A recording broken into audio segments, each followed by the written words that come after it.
Bom trabalho, Nigel. Que sensação, hein? Agora você sabe o porquê eu sou tão na pista. E não gosto de ficar sem essa sensação. E nem de deixar que outros pilotos a experimentem. Agora, no ano de 2022, está fazendo 30 anos que o brasileiro Ayrton Senna soltou essas palavras em cima de um pódio, dirigindo-se ao inglês Nigel Mansell, no Grande Prêmio da Hungria de 1992. Essa é a nossa história de hoje.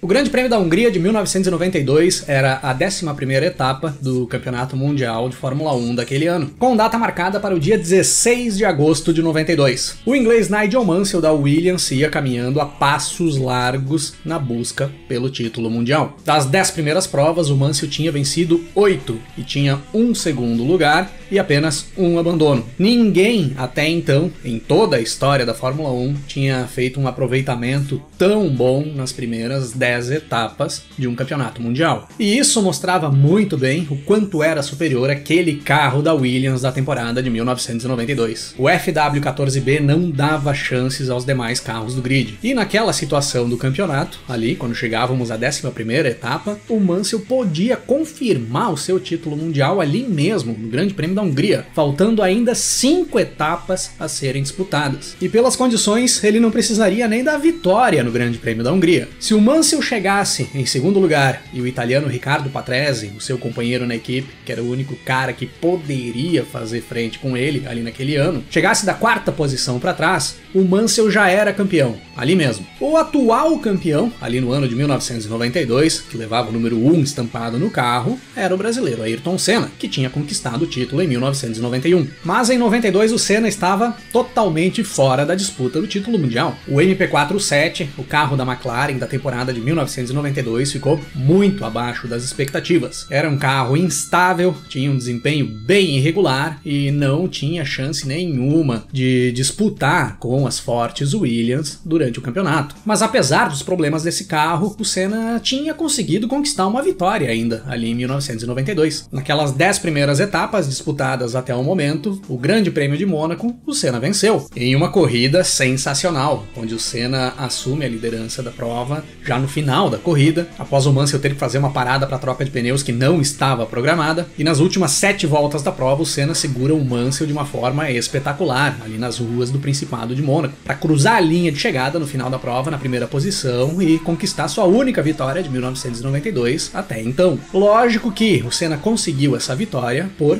ser em Mônaco, que é um circuito extremamente travado, pista estreita e não tem pontos de ultrapassagem. Isso foi essencial para o Senna conseguir utilizar uma estratégia defensiva ali nas últimas voltas e se manter na frente do Mansell para conseguir essa vitória que era improvável. Se aquela situação ali tivesse acontecido em qualquer outro circuito da temporada, o Senna provavelmente não conseguiria segurar o Mansell. E o Senna sabia que o circuito de Hungaroring, onde seria disputado o Grande Prêmio da Hungria de 1992, também tinha características que poderia criar alguma situação parecida com o que ele tinha vivido ali em Mônaco, em que ele conseguisse se colocar à frente dos carros da Williams e segurar as Williams atrás, pois a Hungria tem um traçado mais travado, é um circuito com menor média de velocidade do que a média geral da temporada e tem poucos pontos de ultrapassagem, longe de ser como as ruas do Principado, mas dava para se trabalhar dentro de alguma ideia parecida. Só que para isso acontecer, o Senna teria que arrumar um jeito de se colocar à frente das Williams, e uma possibilidade seria buscar uma pole position nos treinos. O Senna acabou andando muito bem no decorrer dos treinos classificatórios, só que dando o máximo que ele conseguia, ele acabou ficando ainda 8 décimos de segundo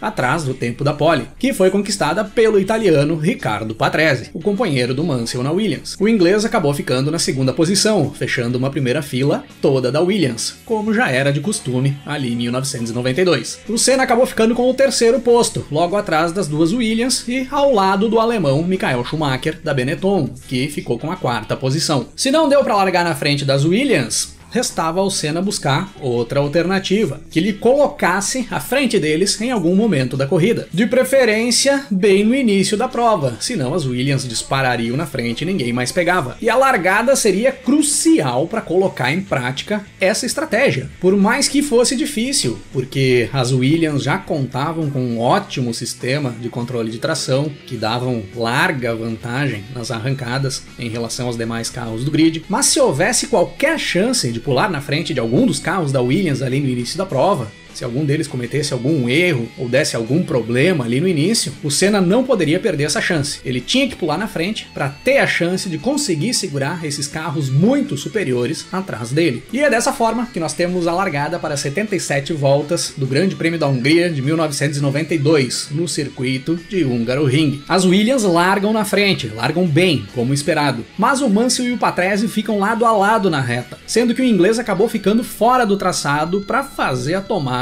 da primeira curva. Se aproveitando dessa situação, o Senna atrasa ao máximo a freada no final da reta e toma a segunda posição do inglês, que acaba se atrapalhando e perdendo a posição também para o austríaco Gerhard Berger, o companheiro do Senna na McLaren. Na primeira passagem pela linha de chegada, nós tínhamos o Patrese na liderança, com o Senna em segundo, o Berger em terceiro, o Mansell em quarto, o Michael Schumacher em quinto e o inglês Martin Brundle, o companheiro do Schumacher na Benetton, na sexta posição. A partir da segunda volta, já o Patrese começa a abrir uma eternidade de vantagem na ponta da corrida. Senna e Berger iam andando juntos ali atrás, com o Mansell um pouco mais para trás, ainda meio que sendo atacado pelo Schumacher e pelo Brundle. Mas o Mansell já começava a partir dali a apertar o ritmo e se aproximar das duas McLarens, levando junto com ele as duas Benettons. O Maurício Gugelmin, que era outro brasileiro que participava dessa prova, que corria pela Jordan ali em 1992, tinha largado na 21ª posição e tinha escalado muito o pelotão ali no início da prova. Fez uma largada muito boa o Maurício Gugelmin,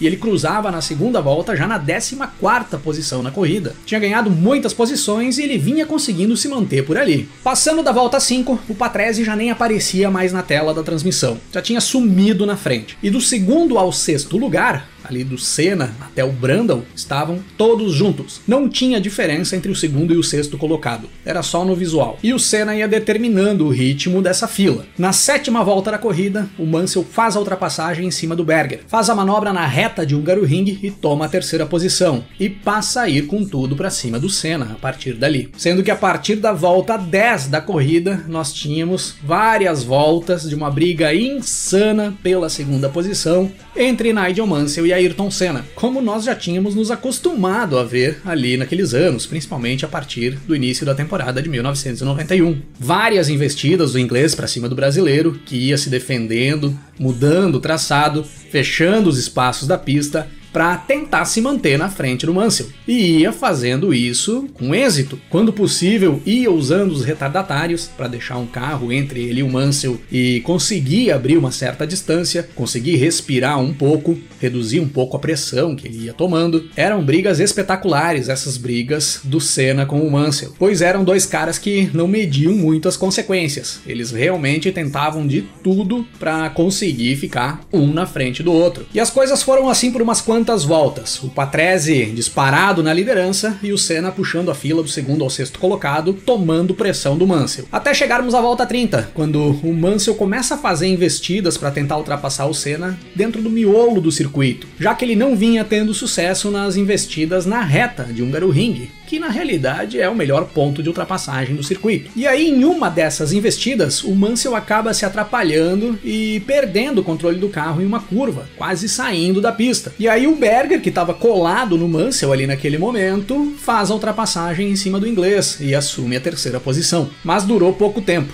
O Berger aguentou a pressão do Mansell por 2, no máximo 3 voltas. Na volta 33, o Mansell faz a ultrapassagem em cima do Berger e retoma a terceira posição. Olha a diferença que era para ultrapassar o Berger e para ultrapassar o Senna, os dois que tinham o mesmo equipamento nas mãos. Em 3 voltas de ataque, o Mansell superou o Berger. E em mais de 20 voltas de ataque em cima do Senna, o Mansell não tinha conseguido fazer uma manobra de ultrapassagem. A partir daí, o Senna conseguia manter uma certa certa distância para o Mansell, mas o Mansell já começava a descer o pé no acelerador e ia fazendo volta mais rápida em cima de volta mais rápida, batendo o recorde da pista em cada volta que ele dava e começava a se aproximar bastante do Senna. E aí na volta 38 da prova, o italiano Riccardo Patrese, que liderava a corrida com muita vantagem, acaba perdendo o controle da Williams, roda e fica encavalado na beira da pista. Os fiscais acabam tendo bastante trabalho para conseguir tirar o carro do Patrese ali daquele lugar onde ele tinha ficado preso, e o Patrese perde muitas posições até ele conseguir realinhar o carro na pista e voltar para a corrida. Quando o Patrese retorna, ele já era o 7º colocado. E o Senna, a partir desse momento, era o novo líder do Grande Prêmio da Hungria de 1992. Finalmente ele tinha conseguido chegar naquela condição que ele declarava como essencial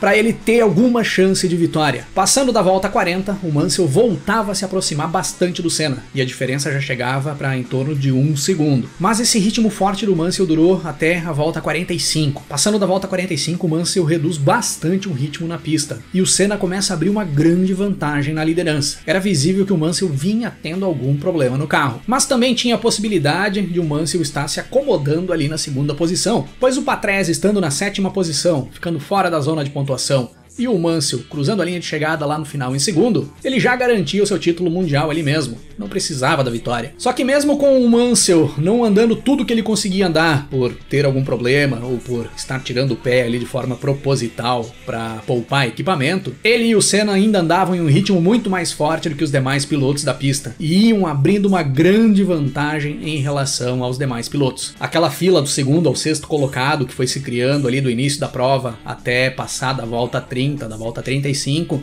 já não existia mais. O Senna estava disparado na frente, o Mansell um pouco para trás, e o Berger, o Schumacher e o Brundle já ficavam bem para trás dos dois. Na volta 55, o Patrese entra nos boxes com o motor da Williams fumando. Foi para o espaço o motor Renault da Williams do Patrese e o italiano abandona a corrida. Com o Patrese fora da prova, o Mansell podia cruzar a linha de chegada no final até na 3ª posição, que já garantia o seu título mundial ali mesmo. Só que na volta 61, o Mansell entra nos boxes para fazer uma troca de pneus. Uma troca de pneus que não estava prevista. A ideia era seguir até o final da prova sem fazer troca. Mas o Mansell vinha perdendo pressão em um dos pneus do carro. E esse era o motivo de ele ter reduzido tanto o ritmo na corrida após a volta 45. Após fazer essa parada, o Mansell retorna para a pista na 6ª posição. Já ficava fora da zona de pontuação que lhe daria o título mundial ali mesmo. Na volta 63, nós temos um acidente impressionante. O aerofólio da Benetton do Schumacher se solta no final da reta de Hungaroring. O alemão perde totalmente o controle do carro ali naquela situação, sem o aerofólio e com a velocidade máxima do circuito, sai rodando no final da reta e por muito pouco não sofre um grave acidente. E na realidade o aerofólio da Benetton se soltou porque momentos antes o Martin Brundle, o companheiro de equipe do Schumacher,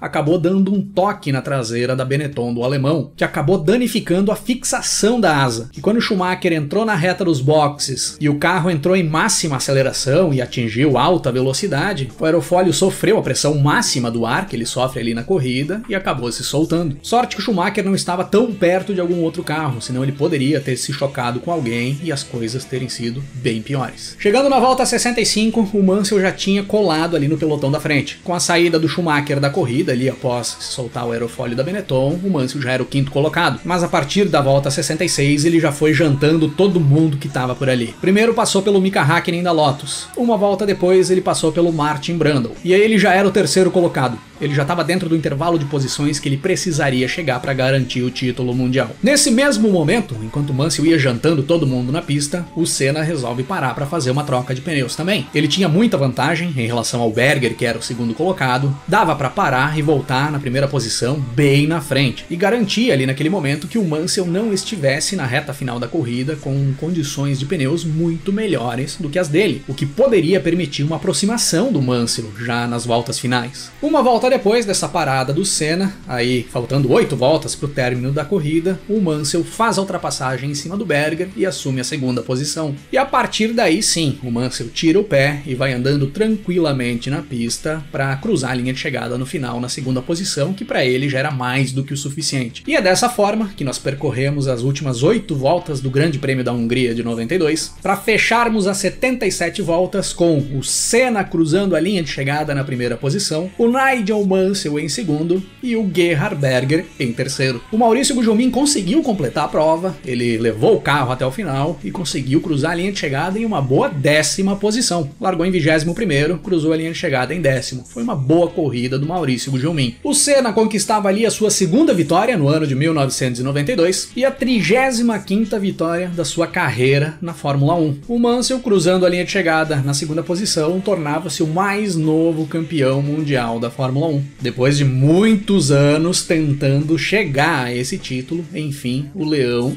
era campeão mundial. Em cima do pódio de Hungaroring, recebeu os parabéns do tricampeão mundial Ayrton Senna e acabou colocando um carimbo na faixa de campeão do inglês, tendo vencido a corrida do título. E parabenizando o Mansell ali naquele momento, é que o Senna diz para o inglês que era por essa sensação que o Mansell estava sentindo agora, a sensação de conquistar o título mundial, que ele, Senna, era tão dentro das pistas, pois ele não consegue se conformar com o fato de ele não estar sentindo essa sensação.